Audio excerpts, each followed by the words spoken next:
तो आपने मतलब इस्लाम धर्म को छोड़ दिया, हिंदू धर्म को आपने कबूल कर लिया। देखो जी, किसी भी ग्रंथ में या किसी भी कुरान में किसी भी धर्म का कोई उल्लेख नहीं लिखा गया है, तो चाहे वो हिंदू हो या मुस्लिम हो। बिस्मिल्लाहिर्रहमानिर्रहीम, अस्सलाम वालेकुम रहमतुल्लाहि व बरकातुहू। मुअज़्ज़ज़ नाज़रीन, आज की वीडियो इंतहाई दिलचस्प होने वाली है। इस वीडियो में एक शख्स ने एक पंडित को बेनकाब किया जो कि पहले मुसलमान था और बाद में हिंदू मज़हब को कबूल किया था। तो आइए इसके बारे में डॉक्टर जाकिर नाइफ से भी सुनते हैं। तो चलते हैं वीडियो की तरफ। अगर वीडियो अच्छी लगी तो वीडियो को लाइक करें, चैनल को सब्सक्राइब करें। शुक्रिया। तो आपने मतलब इस्लाम धर्म को छोड़ दिया, हिंदू धर्म को आपने कबूल कर लिया। देखो जी, किसी भी ग्रंथ में या किसी भी कुरान में किसी भी धर्म का कोई उल्लेख नहीं लिखा गया है, तो चाहे वो हिंदू हो या मुस्लिम हो। मैंने आज तक तो मैंने नहीं देखा है। लेकिन मुझे ये बता दीजिए ना, हर धर्म की अपनी पद्धति, अपनी प्रक्रिया है। इस्लाम धर्म में कोई बुत परस्ती नहीं है। और मैं आपके पीछे जो देख रहा हूँ, आप वहां पे इस्लाम धर्म को भी दिखा रहे हैं, महादेव को सपरिवार दिखा रहे हैं, हनुमान जी को दिखा रहे हैं, काली माँ को दिखा रहे हैं। तो आप हैं क्या? मैं मुस्लिम धर्म से हूँ और मैं एक हिंदू धर्म में आ चुका हूँ।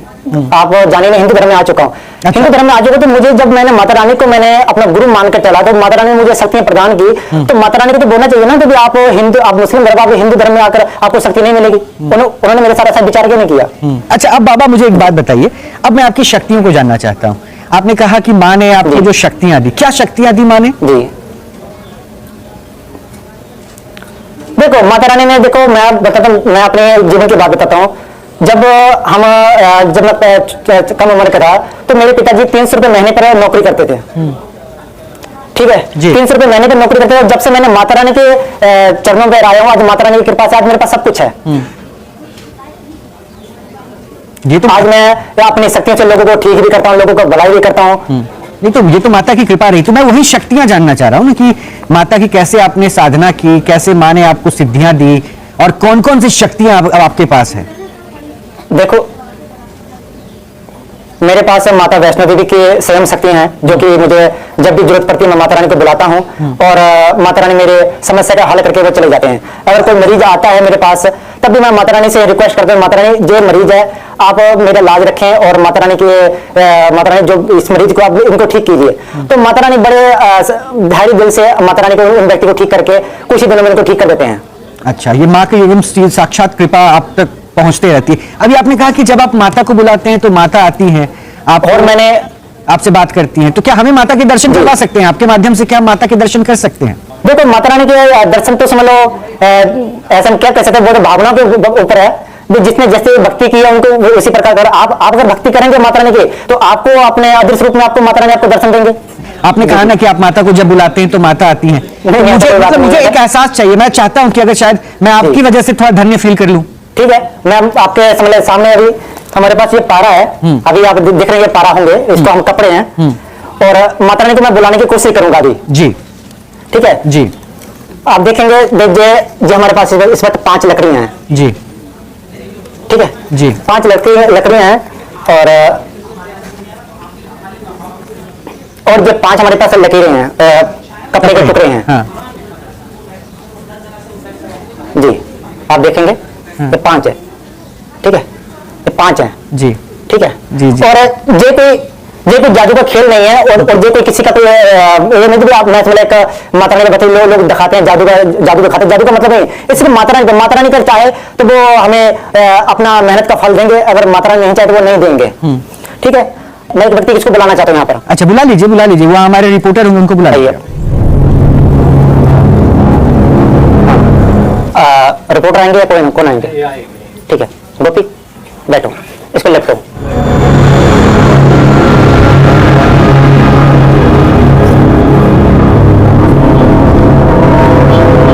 कैमरे के सामने लेटो। ठीक है, बेटे कोई चक्कर नहीं, यहाँ पे रखो। जी, लकड़ियां अपने आप बाहर आ जाती है। ठीक है,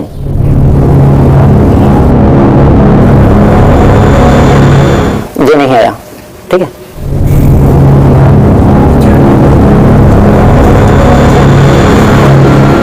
ये भी नहीं आया।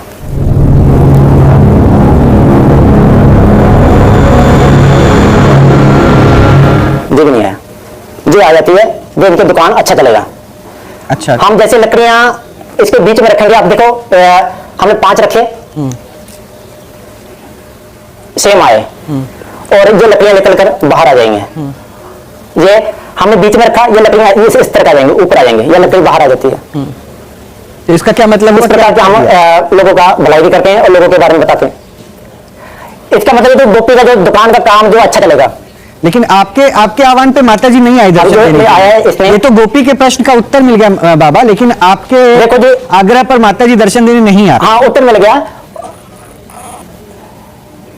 देखो माता रानी इनकी भक्ति पर निर्भर है, जो जब दिल चाहे तो आते हैं। ठीक है, अभी देखो आप जैसे वहां पे भी लाइव मीडिया आपके सामने हम बात कर रहे हैं, तो माता रानी को पता है कि इसमें अभी इनका तो जो भी अभी सिर्फ कोई समस्या नहीं है। जब हम कोई आम हिंदू से पूछते हैं कि आप कितने खुदाओं में मानते हैं, कुछ हिंदू कहेंगे 3, कुछ कहेंगे 10, कुछ कहेंगे 100, कुछ कहेंगे 1000 और कुछ कहेंगे 33 करोड़ 330 मिलियन। लेकिन जब हम एक विद्वान हिंदू से पूछते हैं जो अपने हिंदू ग्रंथ का मुताला कर चुका है कि हिंदू मजहब में एक हिंदू को कितने खुदाओं में मानना चाहिए, तो वो हिंदू विद्वान कहेगा कि हिंदू को सिर्फ एक खुदा में मानना चाहिए और सिर्फ एक खुदा की इबादत करना चाहिए। लेकिन आम हिंदू वो एक फलसफे में मानते हैं जिसे कहते हैं पैंथियज्म। पैंथियज्म के मानी सब कुछ खुदा है, और आम हिंदू ये मानता है कि सब कुछ खुदा है। पेड़ खुदा है, सूरज खुदा है, चांद खुदा है, इंसान खुदा है, सांप खुदा है। हम मुसलमान ये मानते हैं कि सब कुछ खुदा का है। पेड़ खुदा का है, चांद खुदा का है, सूरज खुदा का है, इंसान खुदा का है, सांप खुदा का है। तो जो अहम फर्क आम हिंदू और आम मुसलमान में है कि आम हिंदू कहता है कि सब कुछ खुदा है और आम मुसलमान कहता है सब कुछ खुदा का है। ये अहम फर्क सिर्फ का है। अगर इस का के फर्क को मिटाएंगे तो हिंदू और मुसलमान एक हो जाएंगे। और इस फर्क को कैसे मिटाया जा सकता है? जिस तरीके से कुरान में लिखा है, सूरह इमरान सूरह नंबर 3 आयत नंबर 64 में, तालो इला कलिमतिन सवाइन बैना बैनकुम, आओ उस बात की तरफ जो आप और हम में यकसा है। सबसे पहली बात, अल्लाह नाबदा इल्लल्लाह, कि हम सिर्फ एक खुदा की इबादत करें। अभी हम तहकीक करेंगे कि हिंदू मजहब की किताब में खुदा का तस्वुर क्या है। हिंदू मजहब में एक अहम किताब है जिसका नाम है उपनिषद। जब हम पढ़ते हैं Chandogya Upanishad, chapter number 6, section number 2, verse number 1, उसमें लिखा है एकम एविदित्यम।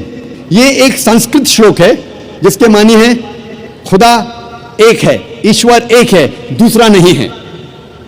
लिखा है श्वेताश्वतर उपनिषद में, अध्याय नंबर 6, श्लोका नंबर 9 में, नाचस्य कसिज जनिता न चदीपा, उस ईश्वर के कोई वालिदैन नहीं है, कोई रब नहीं है। ईश्वर के कोई वालिद नहीं है, कोई वालदा नहीं है, ईश्वर के ऊपर कोई नहीं है। लिखा है श्वेताश्वतर उपनिषद में, अध्याय नंबर 4, श्लोका नंबर 19 में, न तस्य प्रतिमा अस्ति, उस ईश्वर की कोई प्रतिमा नहीं है। प्रतिमा एक संस्कृत लफ्ज है जिसके मानी है अक्स। उस ईश्वर की कोई प्रतिमा नहीं है, कोई अक्स नहीं है, कोई फोटोग्राफ नहीं है, कोई पेंटिंग नहीं है, कोई पोर्ट्रेट नहीं है, कोई बुत नहीं है, कोई मूर्ति नहीं है, कोई स्टैच्यू नहीं है, कोई स्कल्पचर नहीं है।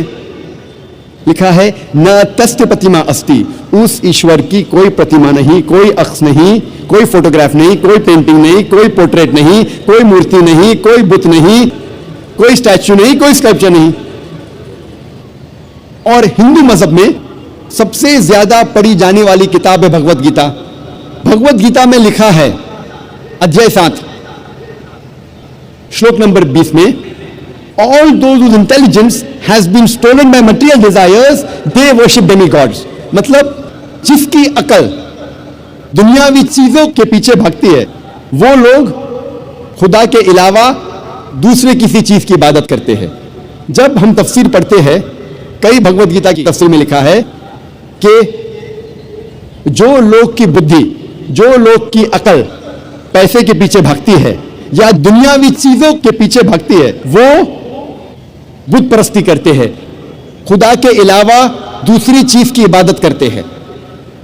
लिखा है भगवत गीता में अध्याय 10 श्लोक नंबर 3 में, वो लोग जानते हैं कि मैं लाफानी हूं, वो लोग जानते हैं कि मैं जन्म नहीं लिया है और मैं सारे आलमीन का मालिक हूं। हिंदू मजहब में सबसे ऊंची किताब है वेद। अगर वेद और दूसरी हिंदू मजहब की किताब में टकराव होता है तो हमें मानना चाहिए वेद। वेद हिंदू मजहब की सबसे ऊंची किताब है। जब हम वेद पढ़ते हैं, इसमें लिखा है यजुर्वेद में अध्याय नंबर 32 श्लोक नंबर 3 में, न तस्य प्रतिमा अस्ति, उस ईश्वर की कोई प्रतिमा नहीं है। जैसे मैंने कहा, प्रतिमा एक संस्कृत लफ्ज है जिसके मानी है अक्स, फोटोग्राफ, पेंटिंग, पोर्ट्रेट, बुत, मूर्ति, स्कल्पचर। न तस्य प्रतिमा अस्ति, उस ईश्वर की कोई प्रतिमा नहीं, कोई अक्स नहीं, कोई फोटोग्राफ नहीं, कोई पेंटिंग नहीं, कोई पोर्ट्रेट नहीं, कोई बुत नहीं, कोई मूर्ति नहीं, कोई स्कल्पचर नहीं, कोई स्टैच्यू नहीं। लिखा है यजुर्वेद में अध्याय नंबर 40 श्लोक नंबर 8 में कि ईश्वर पाक है, उसका कोई अक्स नहीं। लिखा है यजुर्वेद में अध्याय नंबर 40 श्लोक नंबर 9 में, अंधात्म प्रविशन्ति या असंभूति में पास्ते। अंधात्म मतलब अंधकार, प्रविशन्ति मतलब दाखिल होना, असंभूति मतलब वो चीजें जो नेचुरल है, जो कुदरती है। तो ये श्लोक में यजुर्वेद अध्याय नंबर 40 श्लोक नंबर 9 में लिखा है, वो लोग अंधकार में दाखिल हो रहे हैं, वो लोग जो असंभूति की इबादत करते हैं, जो कुदरती चीजों की इबादत करते हैं, मिसाल के तौर पे हवा, पानी, आग वगैरह। और ये श्लोक में आगे लिखा है, वो लोग और घोर अंधकार में दाखिल हो रहे हैं, वो लोग जो संभूति की इबादत करते हैं। संभूति की मानी इंसान की बनाई हुई चीजें, मिसाल के तौर पे टेबल, चेयर, बुत, मूर्ति वगैरह। कहां लिखा है? यजुर्वेद अध्याय नंबर 40 मंत्र नंबर 9 में। आगे जब पढ़ते अथर्ववेद में लिखा है किताब नंबर 20 अध्याय नंबर 58 मंत्र नंबर 3 में, देव महासी, महान है वो ईश्वर। और वेद में सबसे ऊंची मानने वाली वेद है ऋग्वेद। वेद 4 किस्म की होती है, ऋग्वेद, यजुर्वेद, सामवेद, अथर्ववेद। ये चारों में सबसे ऊंची वेद है ऋग्वेद। ऋग्वेद में लिखा है किताब नंबर 1 अध्याय नंबर 164 मंत्र नंबर 46 में, एकम सत्य विप्र बहुधा वेदांते, सत्य एक है, सच एक है, ईश्वर एक है। और साधु संत और विद्वान इस ईश्वर को कई नामों से पुकारते हैं। यह पैगाम फिर से दोहराया गया है ऋग्वेद में किताब नंबर 10 अध्याय नंबर 114 मंत्र नंबर 5 में। इसमें लिखा है कि खुदा एक है, ईश्वर एक है, ईश्वर एक है, लेकिन विद्वान, संत, साधु इस ईश्वर को कई नामों से पुकारते हैं। और जब हम ऋग्वेद पढ़ते हैं किताब नंबर 2 अध्याय नंबर 1, सिर्फ किताब नंबर 2 अध्याय नंबर 1 में 33 नाम और सिफतें दिए गए हैं इस ईश्वर को। इनमें से एक है ऋग्वेद किताब नंबर 2 में अध्याय नंबर 1 में मंत्र नंबर 3 में, ब्रह्मा।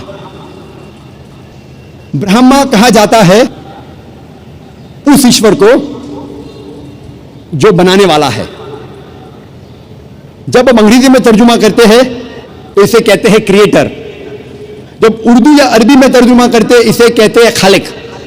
हम मुसलमानों को कोई एतराज नहीं अगर कोई कहता है कि खुदा या ईश्वर खालिक है या क्रिएटर है या बनाने वाला है, लेकिन अगर कोई शख्स कहता है क्या ब्रह्मा खुदा है जो बनाने वाला है, लेकिन उसके 4 सिर है और हर सिर पर क्राउन है, हम मुसलमान इस पे एतराज देते हैं, क्योंकि आप ईश्वर को अक्स दे रहे हैं और साफ तौर पे लिखा है श्वेताश्वतरा उपनिषद में अध्याय नंबर 4 श्लोका नंबर 19 में, न तस्य प्रतिमा अस्ति, उस ईश्वर की कोई प्रतिमा नहीं, कोई अक्ष नहीं, कोई फोटोग्राफ नहीं, कोई पेंटिंग नहीं, कोई पोर्ट्रेट नहीं, कोई मूर्ति नहीं, कोई बुत नहीं, कोई स्टैच्यू नहीं, कोई स्कल्पचर नहीं।